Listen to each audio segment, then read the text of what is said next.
আসসালামু আলাইকুম কাকা, কেমন আছেন? দয়াল ভালোই রাখছি। দয়াল ভালোই রাখছে। এর আগে তো একটা ওরস আসছিলাম আপনাদের বাড়িতে, এবার কি ওরস হয়েছিল? হয়েছিল। হয়েছিল। আর এই বাড়ির পাশে যে আপনাদের ঘাট, এই ঘাটে কোনো ক্ষয়ক্ষতি করে ভাঙ্গে টাঙ্গে? না, ওই বাড়ি কাছে দিকে ওই জন্য একটু ভাঙে, তাছাড়া ভাঙি না। অন্য কোনো সমস্যা নাই? না। আপনাদের বাড়ির পাশে ঘাটটা ভিডিও কর্ম তো কেমন লাগবে আপনার? না, ভালোই হবো। ভালোই হবে না? হ্যাঁ। ওকে, আসসালামু আলাইকুম। তাহলে আমি শুরু করি, পুরো ঘাটটা ভিডিও করি। করুন।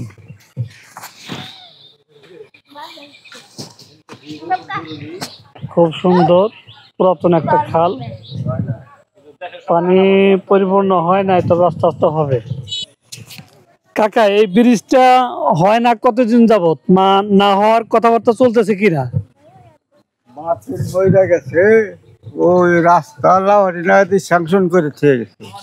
এই ব্রিজটা পাশ হয়ে আছে, এই ব্রিজটা কাইটা নিয়ে বাতেন সব কেদারপুর ব্রিজে গড়া দিছি। তো এখন তো এই আদিম যুগের যে তো নাই এখন। পারাবাড়ি হইতো ওই অবস্থায় আছে। হ্যাঁ, ব্রিজটা খুবই দরকার, খুবই দরকার। তবে মাননীয় সরকারের কাছে আমরা আবেদন করতেছি যে আমাদের ব্রিজটা অতি ব্রিজটা আসলে খুবই দরকার। খুবই দরকার। আমরা যাতায়াত করতে খুব কষ্ট হয়। এপার ওপার 7-8টা করে গ্রাম আছে ইউনিয়নে, সবার একটু যাতায়াত কষ্ট হয়ে যায়। তো আমরা দৃষ্টি আকর্ষণ করছি মাননীয় সরকারের, যাতে এখানে নাল্লাপাড়া টু আবাদপুরের যে মাঝখানের খালটা আছে, এই ব্রিজটা খুবই দরকার। এখানে নাল্লাপাড়া, মুসুরিয়া, আবাদপুর, কুসকানপুর, দড়িপাড়া, বরতলা, ফাজিলাড়ি সমস্ত লোক এখানে যাতায়াত করে। আমরা এখানে খুবই কষ্ট, এখানে কষ্টের কারণে দক্ষিণাঞ্চলের মানুষের সবারই কষ্ট। এখন পরে যে মরে গেছে গা, বৃষ্টি হইলে লোক মরতো না। এই যে এখানে আমরা থাকতে খুবই কষ্ট। এই ব্রিজে এই যে ডালে ব্রিজটা হয়ে গেলে আমরা আরামে এসে যেতে পারি। মাননীয় সরকারের কাছে আমাদের আবেদন যে আমাদের ব্রিজটা খুবই দরকার, প্রয়োজনীয় ব্রিজ দিলে আমরা খুব খুশি। এবং আমরা অবহেলিত গ্রাম, আমাদের গ্রামের রাস্তাঘাট নাই, আমাদের গ্রামে ব্রিজ নাই, আমাদের এই গ্রামে মেয়েতে বিয়ে দেওয়া যায় না, ছেলে বিয়ে করে গেলে আমাদের এলাকার রাস্তাঘাটের জন্য ব্রিজ টিজ নাই, কারণের জন্য বিয়ে শাদী ভালো করে দিতে পারি না। আমাদের অতি দুঃখজনক কথা শুনতে পারলাম। মাননীয় সরকারের কাছে আমার আবেদন যেন এই ব্রিজটা অতি শীঘ্র করে দেয়, আমরা যেন রাস্তাঘাটে চলতে পারি। আমরা খুবই কষ্টকর আছি, আমাদের ছেলেদের লেখাপড়া করতে পারে না, এই ব্রিজে এই যে লোক আছে পড়ে যায়, এটা খুবই কষ্টকর দুঃখজনক আছে। এই যে আমাদের দুপাশে এই নদীর পাশ দিয়ে যে ভাঙ্গাচোরা অনেক হয়, সেই জন্য মাননীয় সরকারের কাছে আমাদের আকুল আবেদন, 3-4 গ্রামের সকল প্রতি খুবই আবেদন যেন আমাদের ব্রিজটা অতি শীঘ্র হয়ে যায়। হ্যালো গাইস, পথচারী ভাইয়ের কথা শুনলাম, তবে এরা অনেক কষ্টে আছে। এই গ্রাম ও গ্রাম পারাপাড়ি হতে অনেক সমস্যা।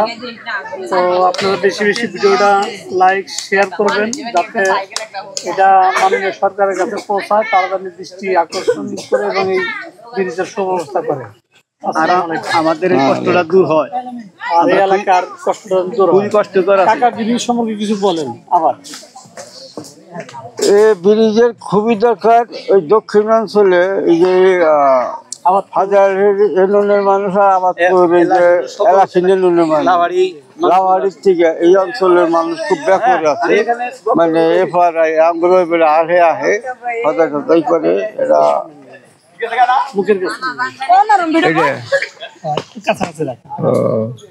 তারা খুব বেকরে আছে, বিপদ সাংঘাতিক এই ব্রিজের নিয়ে।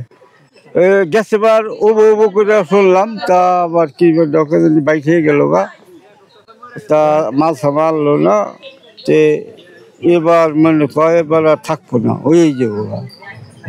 এই টুকসানপুরের মানুষও খুব বেকরে আছে, বরতলা, ফাজলাড়ি, আবাদপুর, নিচপাড়া, টাইটা, পাহাড়পুর, লাহারি, নাগাদি খুব কষ্ট আছে।